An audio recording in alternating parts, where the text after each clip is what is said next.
Delhi BJP বঙ্গ বিজেপির সঙ্গে কি ধরনের ব্যবহার করছে? সারা দেশে যত বিজেপির এমপি রয়েছেন, he is one of the best.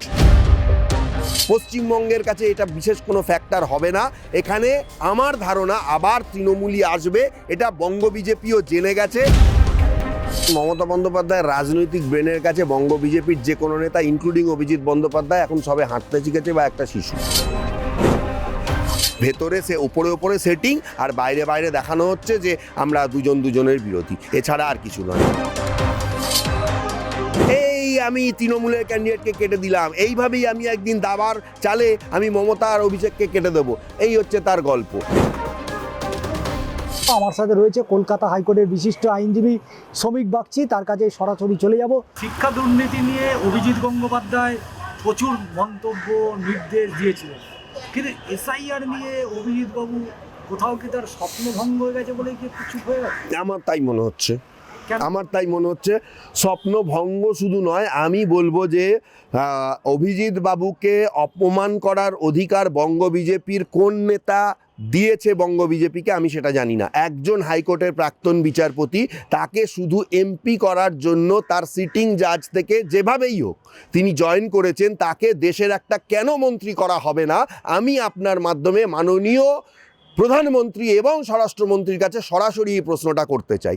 Abhijit বাবু কি বলছেন সেটা পরের বিষয়, উনি বলতেই পারেন, কিন্তু আমি একজন বাঙালি হিসাবে আমি মনে করি দিল্লি বিজেপি বঙ্গ বিজেপির সঙ্গে কি ধরনের ব্যবহার করছে। তুমি এইখানে ক্ষমতায় আসতে চাও, এখানকার একজনও প্রতিনিধি, 12 জন তো জিতেছে, আগে 18 জন জিতেছিল। বাবুল সুপ্রিয়র মতো লোককে মন্ত্রী করার পর তুমি প্রতিমন্ত্রী করেছিলে।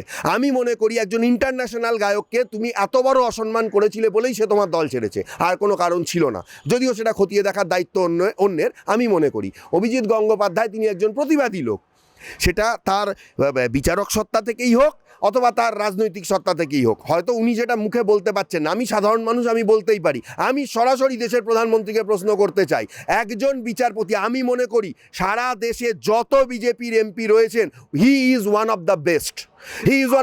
তাকে কেন মন্ত্রী করা হয়নি, এই প্রশ্নের উত্তর আগে বিজেপি দিক। তার জন্য তিনি তো সমালোচনা করবেনই। আমি মনে করি তিনি যা করছেন, হ্যাঁ, এসআইআর নিয়ে তিনি কেন বলছেন না, এটা আমারও প্রশ্ন রয়েছে। আপনি ঠিকই বলছেন। আমি যদি বলি অভিজিৎ গাঙ্গুলি স্বার্থপর মানুষ, সেটা আপনি বলতে পারেন, সেটা আপনি বলতেই পারেন। দেখুন, প্রত্যেক মানুষের বলার অধিকার এবং প্রত্যেক মানুষের সেই হচ্ছে যে মত প্রকাশ করার অধিকার অবশ্যই রয়েছে।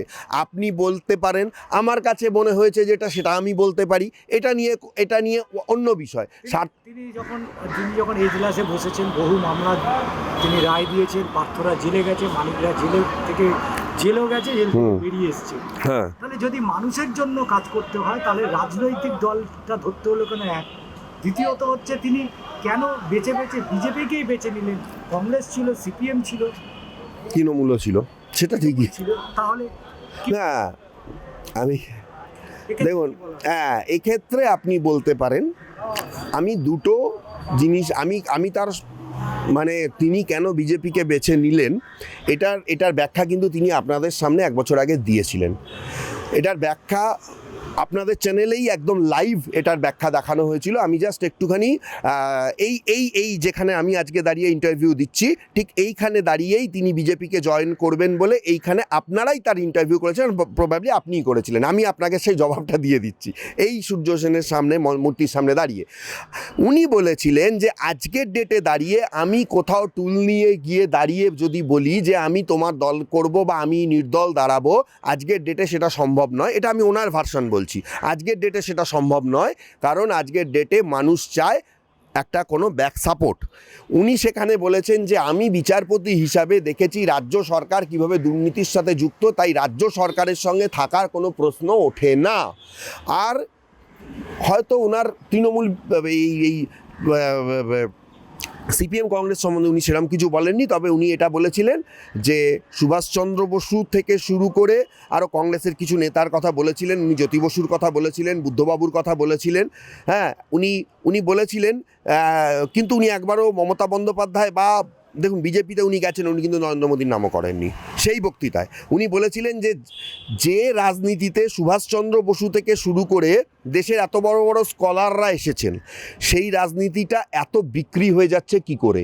এটা কিন্তু উনি প্রশ্ন করেছিলেন। আমার মনে হয় তখন ওনার মনে হয়েছিল যে দেখো বিজেপি একটা দল যারা রাজ্য সরকারের বিরোধিতা করছে, যারা রাজ্য থেকে মানে কোনো যা অন্যায় সেটাকে বন্ধ করার চেষ্টা করছে, হ্যাঁ, সুতরাং আমি সেখানে যাই। এই জায়গাটা আমিও মানতে পারি না। কিন্তু আমি একটা জিনিস মনে করি ব্যক্তিগতভাবে, যে যদি তিনি চলেই গেছেন, আলোচনা যাই হোক না কেন, সেই লোকটাকে প্রাপ্য সম্মান দেওয়াটুকুও সেটা সেই দলের কি কর্তব্য নয়? অভিজিৎ গাঙ্গুলির একটা অনুশোচনা হচ্ছে, আমার মনে হচ্ছে তাই।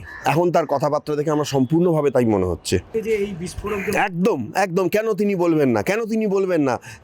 একজন মানুষ যখন বারবার ঝাড় খেতে দেওয়ালে যখন তার পিঠ ঠেকে যায়, তখন সে রিওয়ার্ড ব্যাক করবেই, তখন সে বলবেই। তার আমার মনে হয় সেই জায়গা থেকে তিনি বলেছেন। হয়তো দেখুন, রিফর্মার অনেকভাবেও হওয়া যায়, কারণ এটা হয়তো আজকে আর সেই যুগটা নেই যে স্বামী বিবেকানন্দ বা রাজা রামমোহন রায়ের মতন রিফর্মার হতে পারবো, সেই দিন আর নেই, সেই মহাপুরুষ হয়ে ওঠার জায়গাটা হয়তো নেই। সেই জন্যই তিনি হয়তো রাজনীতি অভিজিৎ গাঙ্গুলিকে সবাই ভগবান বলেন। আমি দেখুন, ভগবান বলতে পারবো কিনা জানি না, তবে এইটুকু বলতে পারি, তিনি একজন স্কলার লোক। বিজেপি যদি আমি মনে করি যে বিজেপি তাকে চেয়েছিল এবং তিনিও কোনো না কোনো ইকুয়েশনে বিজেপিতে জয়েন করেছেন, তাহলে তাকে প্রাপ্য সম্মানটুকু তাকে দেওয়া উচিত। তাকে কিন্তু অসম্মান করা হচ্ছে। এই জায়গাটায় আমি অত্যন্ত লজ্জিত। বাংলা থেকে কেন একজন মন্ত্রী থাকবে না? আমি মনে করি আমার বাংলায় যদি কেউ তৃণমূলের অপশাসনের বিরুদ্ধে লড়াই করতে চায়, তাহলে সেই ইঙ্গিতটা তারা কিন্তু দিল্লিতে দিতে পারছে না, সেই ইঙ্গিতটা তারা পার্লামেন্টে দেখাতে পারছে না। আমার বাংলার মানুষ তাহলে এই অন্যায়টাকেই মেনে নিয়ে ওই জন্য তৃণমূলকেই ভোট দেবে। সেই জন্য আমার মনে হয়, অভিজিৎ গাঙ্গুলি কি মনে করছেন জানি না, এই ঢং করা, এই যে এত এসআইআর, এই যে এত কিছু, পশ্চিমবঙ্গের কাছে এটা বিশেষ কোনো ফ্যাক্টর হবে না। এখানে আমার ধারণা আবার তৃণমূলই আসবে। এটা বঙ্গ বিজেপিও জেনে গেছে, যার জন্য বিজেপি ব্যাপারটার মধ্যে অত আর ঢুকতে চাইছে না। নিন্দুকেরা বলছে যে তিনি বিজেপিতে যোগদান করলেন, ঠিক আছে, ওনার সেটা ব্যক্তিগত মতামত, তার রুচি, তার ইচ্ছে, হ্যাঁ, কিন্তু প্রশ্ন হচ্ছে তিনি তমলুকে যে আসনটায় দাঁড়ালেন সেটা জয় নিশ্চিত ছিল। তিনি কেন দক্ষিণ কলকাতা বা উত্তর কলকাতা বা দমদম, তিনি যেহেতু সল্টলেকে থাকেন, দমদম লোকসভা কেন্দ্র সেটা পরে, তিনি এই কেন্দ্রগুলো ছেড়ে হঠাৎ তমলুকে চলে গেলেন কেন? এক, দ্বিতীয়ত হচ্ছে তমলুকে তিনি দাঁড়ালেন, সেখানে জয়লাভ করলেন, তিনি মানুষের জন্যই কাজ করবেন, হ্যাঁ, এর জন্য তিনি গেছিলেন। তিনি এবার আপনার দুটো প্রশ্নের দুটো উত্তর ভাগে ভাগে দিই। প্রথমত হচ্ছে যে আমি একদম পরিষ্কারভাবেই বলছি, রাজনীতিতে তার নলেজ শূন্য। সেই জন্য তিনি চেয়েছিলেন যে একটা পোর খাওয়া জায়গা থেকে দাঁড়াতে। এক্ষেত্রে শুভেন্দু অধিকারীর একদম শার্প এবং পাখির তীরের চোখ হচ্ছে ওই মেদিনীপুর, কারণ সেটাকে তিনি তার হাতের তালুর থেকেও ভালো চেনেন। সুতরাং সেখান থেকে একদম এরকম একজন মানুষ আসলে তিনি মানুষকে সঙ্গবদ্ধ করে তাকে জয়লাভ করিয়ে আনতে পারবেন, এটা একদম শিওর। আর বিজেপিতে এই ট্রেন্ডটা রয়েছে। এই প্রশ্নটা দেশের প্রধানমন্ত্রীকেও করা উচিত, গুজরাটের মানুষ বারাণসীর থেকে দাঁড়ায় কেন? এই প্রশ্নের উত্তরটা কাইন্ডলি বিজেপির যদি কোনো নেতা দিয়ে দেন, তাহলে হয়তো এই অভিজিৎ গঙ্গোপাধ্যায় কলকাতা ছেড়ে কেন ওইখানে দাঁড়ালেন, তার উত্তরটা দিতে আমার সুবিধা হবে। যাই হোক, এটা প্রথম প্রশ্নের উত্তর গেল। আর দ্বিতীয় প্রশ্নের উত্তরটা আমি এবার আপনাকে বলি। কাজ করার বিষয়টা বলছেন, তো কাজ করার যে বিষয়টা, অ্যাকচুয়াল ব্যাপার হচ্ছে যে কি কাজ করবেন। প্রথমত হচ্ছে যে সাংসদ, তার হাতে কিছু টাকা পয়সা রয়েছে, টাকা পয়সা উন্নতির জন্য তিনি কিছু করতে পারেন। তবুও আমি শুনেছি, আমি যেটুকু ব্যক্তিগতভাবে, আমি জানি না, আমি দু একজন যারা মেদিনীপুরে গেছেন তারা বলছেন যে তিনি তাও চেষ্টা করেন কেন্দ্রীয় সরকারের যত প্রকল্প রয়েছে সেই প্রকল্পগুলো ওখানের যে কেন্দ্রীয় সরকারের বিভিন্ন অফিস, সেই অফিসের মাধ্যমে মানুষের কাছে পৌঁছানোর জন্য এরকম একটা চেষ্টা বাবুল সুপ্রিয় করেছিল। ওই লোকটাকে এই কারণেই আমি স্যালুট করি, কারণ আমি রাজনীতি বুঝি না, কিন্তু ওই লোকটাকে একটাই কারণে আমি স্যালুট করি। আসানসোলের মানুষ ভিড় ভেঙে পড়েছিল, আপনাদের চ্যানেল একদম হাইফাই তার করেছিল, যেখানে কেন্দ্রীয় সরকারের প্রকল্প নিয়ে 7 দিন ধরে উনি মেলা করেছিলেন। বাকিটা আমি জানি না, ওনার করা উচিত, কিছু জায়গায় উনিও হয়তো করতে পারছেন না। আমি একটা জিনিস যাবো, হ্যাঁ, সেটা হচ্ছে এই যে 26-এর বিধানসভা নির্বাচন, আজকে অভিজিৎ বাবু সেন্ট্রাল গভর্নমেন্টের বিরুদ্ধে একের পর এক বিস্ফোরক মন্তব্য করছে যে তিনি চেয়েছিলেন যে এ রাজ্যে মমতা বন্দ্যোপাধ্যায়কে এই গদিচ্যুত করবেন, একদম দুর্নীতির বিরুদ্ধে তিনি যেভাবে কোর্টে সরব হয়েছিলেন, এবং সেই দুর্নীতির জায়গা থেকেই মমতা বন্দ্যোপাধ্যায় তৃণমূল সরকারের একেবারে ধূলিসাৎ করবে। যদি তাই হয়ে থাকে, যে কারণে তিনি বিজেপিতে গেছে, এখানে কোনো রকম কোনো প্রশ্ন নেই, কিন্তু প্রশ্ন হচ্ছে তিনি মমতা বন্দ্যোপাধ্যায়ের বিরুদ্ধে বা তৃণমূল সরকারের বিরুদ্ধে বারবার সরব হয়েছে আদালতের বাইরে। তাহলে কি তোমার মনে হয় যে এই 26-এর বিধানসভা হাই ভোল্টেজ নির্বাচন মমতা বন্দ্যোপাধ্যায়ের বিরুদ্ধেই, যখন তার এত ক্ষোভ, সরকারের বিরুদ্ধে এত ক্ষোভ, সেই মমতা বন্দ্যোপাধ্যায়ের ভবানীপুর কেন্দ্রে যদি অভিজিৎ গঙ্গোপাধ্যায় দাঁড়ান, তাহলে কি মমতা বন্দ্যোপাধ্যায়কে হারাতে পারবে না, পারবে না। কেন পারবে না, কারণ মমতা বন্দ্যোপাধ্যায়ের রাজনৈতিক ব্রেনের কাছে বঙ্গ বিজেপির যে কোনো নেতা ইনক্লুডিং অভিজিৎ বন্দ্যোপাধ্যায় এখন সবে হাঁটতে শিখেছে বা একটা শিশু। ভাঙা পা নিয়ে রাজনীতি করে যেভাবে উনি কোন ভোটে মনে নেই আমার, বিধানসভা না লোকসভায়, 21 বিধানসভায়, ঠিক আছে, ওইটা পারবে না। তার কারণ হচ্ছে যে এই মানে হচ্ছে ভবানীপুরে মমতা বন্দ্যোপাধ্যায়কে হারানোর মতন সেরকম বিজেপির নেতা আমার মনে হয় না তৈরি হয়েছে। হয়তো ভোট কাটতে পারবে, দাঁড়ালে ভালো। তাতে শুভেন্দু অধিকারীর জায়গায় যদি মমতা বন্দ্যোপাধ্যায় এসে দাঁড়িয়ে সেখানে হেরে গেছিলেন, ঠিক আছে, সুতরাং যদি অভিজিৎ গঙ্গোপাধ্যায় দাঁড়ান সেটা একটা ভালো হবে, কিন্তু দল কি তাকে সেই রিস্কটা নেবে? আমার মনে হয় না। আর আমার মনে হয় না যে এই মানে লোকসভা ভোটে, ঠিক আছে, লোকসভা ভোটে মানে একজন এমপিকে দাঁড় করানো হবে, সেটাও মনে হয় না। তাদেরও কিছু স্ট্র্যাটেজি আছে, কিছু বিষয় রয়েছে। যতই হেভি ওয়েট, অভিজিৎ গঙ্গোপাধ্যায়কে মুখ্যমন্ত্রী মুখ হিসাবে কেন মুখ্যমন্ত্রী, দেখুন আমি আপনাকে বলেছি না বিজেপির ভরং বেশি। আমি আপনাকে পরিষ্কার একটা কথা বলছি, বিজেপি এখানে অভিজিৎ গঙ্গোপাধ্যায়কে মুখ্যমন্ত্রী করতো না। বিজেপি এখানে ক্ষমতায় আসলে যোগী আদিত্যনাথের মতন ওই রামকৃষ্ণ মিশন বা RSS এর কোনো লোককে নিয়ে আসবে, মুখ্যমন্ত্রী করবে। একদম আপনি লিখে রাখুন এটা। আমি শ্রমিক বাগচি বলছি, আমি রাজনীতি করি না, রাজনীতির বুঝি না, তাও আমি আপনাকে এই কথাটাই বলছি। বিজেপির হচ্ছে RSS এর বাইরে বিজেপি এক পা কেন হাফ পাও ফেলবে না। অভিজিৎ গাঙ্গুলি মুখ্যমন্ত্রী পদপ্রার্থী নন, সেটা জাস্ট মানুষের কাছে একটা দেখানো। কিন্তু অভিজিৎ গঙ্গোপাধ্যায়কে অবশ্যই কেন্দ্রীয় মন্ত্রী করে দেশের উন্নতি বিজেপি করতে পারত। আমার মনে হয় সেটার থেকে দেশকে বঞ্চনা করছে বিজেপি। যে রাজ্যে অভিজিৎ গঙ্গোপাধ্যায় বসবাস, আগে তো সেই জায়গাটা থেকে সাফ করতে হবে দুর্নীতি। অবশ্যই উচিত তো। দুর্নীতি সাফ করতে হয়, তাহলে মমতা বন্দ্যোপাধ্যায়কে তো হারাতে হবে অভিজিৎ গঙ্গোপাধ্যায়। হ্যাঁ, সেটা অবশ্য আপনি রাজনৈতিক দিক থেকে ঠিক বলেছেন, কিন্তু ব্যাপার হচ্ছে যে সবসময় কি রাজনীতিতে শুধুমাত্র ওই একজন ক্যান্ডিডেটকে হারালেই সব কিছু হয়ে যায়? আমার তো সেটা মনে হয় না। বুদ্ধবাবু যে মমতা বন্দ্যোপাধ্যায় তো হেরেছিলেন, পরে ভবানীপুর থেকে জিতেছিলেন। সুতরাং দেখুন, কি হলে কি হবে সেটা তো আমি বলতে পারবো না। তবে বিজেপির আদৌ, আমি আপনাকে এটা, আপনি প্রশ্নগুলো করে খুব ভালো করেছেন। মানে আমি আপনার মাধ্যমে বিজেপির বঙ্গ বিজেপির যত বড় বড় নেতা রয়েছে তাদের কাছে আমি একান্তভাবে জানতে চাই যে তাদের স্ট্র্যাটেজিটা কি, মানুষের সামনে তারা নতুন কি স্ট্র্যাটেজি নিয়ে আসতে চলেছে, নাকি শুধুমাত্র SIR করব। হ্যাঁ, একদম প্র্যাকটিক্যালি চাষাচলা ভাষাতেই বলছি যে যাদের কার্ড নেই বা ইত্যাদি নেই, মুসলিম সম্প্রদায়ের লোক, তাদেরকে বাদ দিয়ে দেবো দেশ থেকে, তাহলে আমরা ভোটে জিতে আসবো। But what will be their agenda? তাদের ভবিষ্যৎটা কি? তারা কি চাইছে? তারা কি আদৌ দুর্নীতি থেকে মুক্ত করতে চাইছে এই পশ্চিমবঙ্গকে? না, এইটা ভাবছে যে ও মমতা ব্যানার্জি থাক, আমরা বাইরে বাইরে চিৎকার চেঁচামেচি করবো, দিল্লিটা যেন আমাদের হাতে থাকে। বাবা, দিল্লিতে এখানে 12-15 যাই পাই, দিল্লিতে ওকে ওখান থেকে বার করে দিয়ে বিলগুলো পাস করে নেবো পার্লামেন্টে, ঠিক আছে, ওইখানে যা হবে, আর বিধানসভায় এখানে এসে চিৎকার চেঁচামেচি করবো। মানুষ যা পারে বুঝে নিক, যা পারে করে নিক। আমার তো মনে হচ্ছে সেই গল্পই চলছে।